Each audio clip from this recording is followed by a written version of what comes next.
yang ditangani oleh penyidik dari Polresta Serang Kota.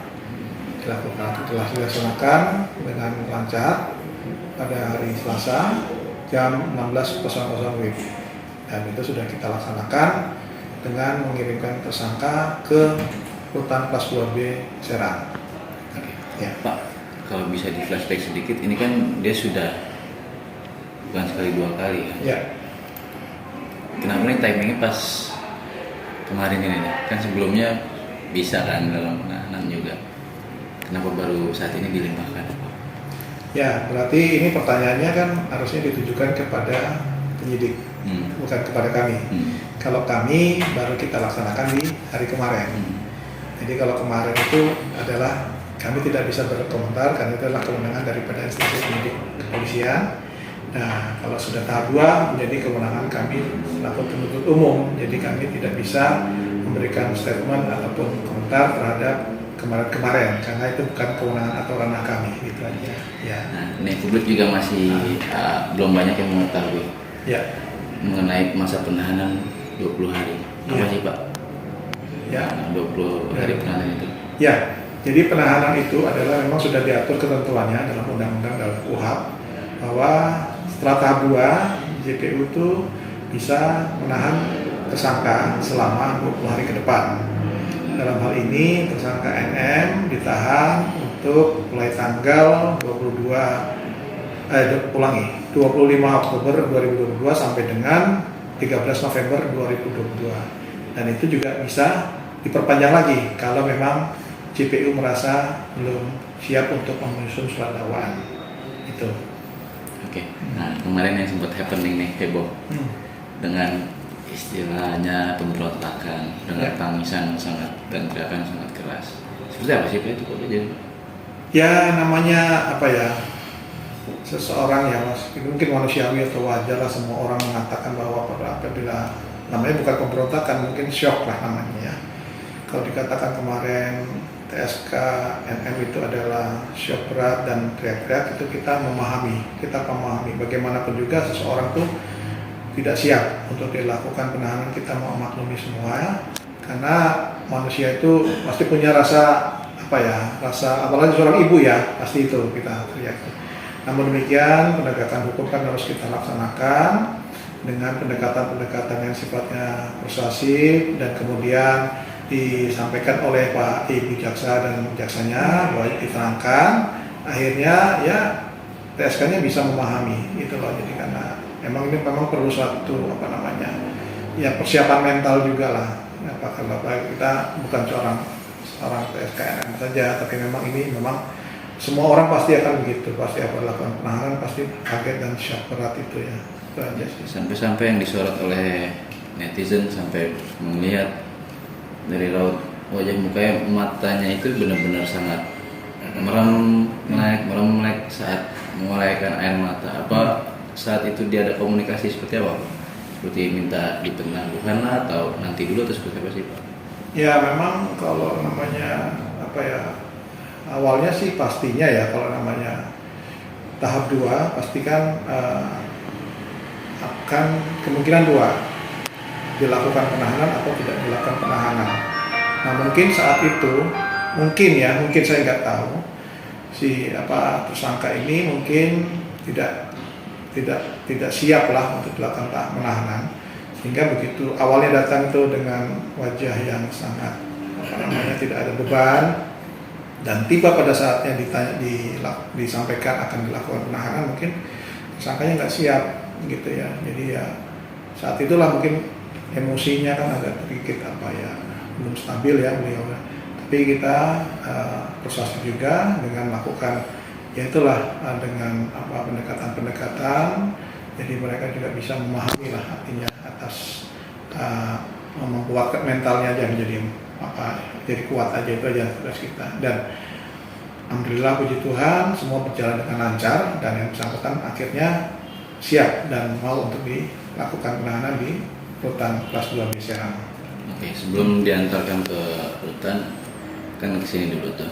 Yang bersangkutan apa sudah diperiksa dari segi kesehatan apa? Ya, kami sesuai dengan standar operasi dan prosedur bahwa sebelum kami mengirim ke yang bersangkutan ke rutan itu harus ada surat keterangan sehat dulu. Tidak mungkin apabila kami akan mengirim tersangka itu dalam keadaan sakit, karena pasti rutan juga akan menolak. Jadi sebelum kita kirim, kita lakukan pastikan dulu bahwa yang bersangkutan adalah sehat jasmani dan rohani, sehingga dengan adanya surat keterangan tersebut, sehingga rutan bisa menerimanya. Itu aja sih, kalau kita sudah mempersiapkan itu semuanya, sehingga dalam pelaksanaan itu tidak terjadi kendala gitu, kita sudah mempersiapkan. Berarti dalam arti saat itu psikologis atau mentalnya dalam keadaan sehat-sehat aja? Ya, kalau sehatnya sih, sehatnya mental, sehatnya bagus ya, kondisi sehat ya. Cek nadinya juga segala macam, kemudian cuman psikisnya aja kita tidak bisa apakan karena kan terguncang jiwanya, apalagi kan yang bersangkutan kan sudah mempunyai tanggungan anak kecil juga ya itu wajar namanya kalau seorang ibu ya namanya. Oke Pak, ini kan masih simpang siur juga nih. Ada yang bicara bahwa pihak mereka sudah melakukan penangguhan, ada yang bicara belum. Sebenarnya seperti apa sih? Ya, jadi sampai dengan hari ini, hari Rabu tanggal 26 Oktober 2022, yang bersangkutan dan maupun pihaknya itu belum mengajukan penangguhan penahanan. Dan kalaupun nantinya akan ada permohonan pengajuan penahanan, ya nanti pasti akan kita teliti. Kemudian kami serahkan kepada jaksa penuntut umum. Karena kami selaku pimpinan, selaku kajari, meskipun saya sebagai kajari, tapi saya serahkan itu kepada mekanisme yang ada di kita, serahkan kepada JPU untuk membuat suatu pendapat apakah yang bersangkutan dapat dikabulkan permohonan untuk pengalihan penangguhan penahanan ataupun tidak. Jadi semua tergantung pada JPU-nya gitu, seperti biasa, seperti itu semuanya. Pak, ini secara umum aja nih ya. Apa sih yang di ACC-nya untuk penangguhan? Syaratnya untuk suatu penangguhan ya itu tentunya banyak alasan-alasan ya. Kita juga tentunya ya kita belum melihat karena kan suratnya itu kan belum kita terima. Jadi biasanya dalam hal ini penasihat hukum akan mengajukan alasan kami dilakukan penangguhan adalah pertama ini A, B, C, D gitu ya 1, 2, 3, 4. Nah kalau itu kan kami belum bisa menilai kan karena memang belum masuk. Karena itu masing-masing pasti berbeda-beda alasannya apa sehingga yang bersangkutan mengajukan penangguhan penahanan. Gitu. Jadi kami belum bisa memberikan pendapat atau statement gitu. Kalau seumpamanya mereka memasuki alasan masih memiliki anak balita, ya kembali kepada nanti JPU-nya. Saya dalam hal ini sesuai dengan ketentuan yang undang-undang berlaku, karena kalau memang penyidik itu kalau memang jaksa penuntut umum yang mengatakan itu satu hal yang bisa dipertimbangkan, ya silakan aja. Kami juga bukan penentu di situ karena kan semua tergantung pada jaksanya kan. Jadi saya tidak bisa mengintervensi karena itu adalah mutlak kewenangan pada penuntut umum. Jadi saya cuma hanya mendapatkan kalau memang seandainya penuntut umum mengabulkan, ya saya meng-ACC. Seandainya penuntut umum tidak mengabulkan, ya saya juga meng-ACC juga gitu loh. Jadi kewenangan itu ada pada penuntut umumnya masing-masing gitu. Oke, ini sedikit maaf nih sekali. Ya. Banyak yang beranggapan kejadian ini kan berbeda sekali dengan domisilinya. Kenapa? Kejadian ini domisilinya berbeda. Oh gitu. Nah, ada spekulasi bahwa pihak pelapor bermain dengan kejadian apa seperti itu. Domisili apa maksudnya itu? Domisili kan tempat tinggal. Kan di Jakarta. Kenapa bisa jadi di sini? Oh, itu maksudnya. Jadi ini undang-undang ini khususnya nih teman-teman sekalian. Kita masih belum ada. Ya, undang-undang ITE itu bisa dilaporkan di mana aja. Jadi tidak harus di tempat kejadian perkara. Artinya misalnya saya membuka statusnya itu di Jakarta, maka harus dilaporkan di Jakarta. Enggak, itu bisa dilakukan di mana tempat, di mana dia melaporkan gitu. Jadi bisa aja nggak harus di Jakarta. Bukan berarti ini karena ada dalam tanda petik tadi disampaikan itu nggak ada. Kami juga tidak berani dan kami tidak akan. Saya jamin pastikan bahwa itu tidak akan. Karena kami kan ya berhadapan dengan hukum juga nantinya. Itu kami nggak berani yang menyimpang kami nggak akan berani seperti itu. Gitu. Tapi sejauh ini Nikita Mirzani korporatif Pak dalam menjalankan.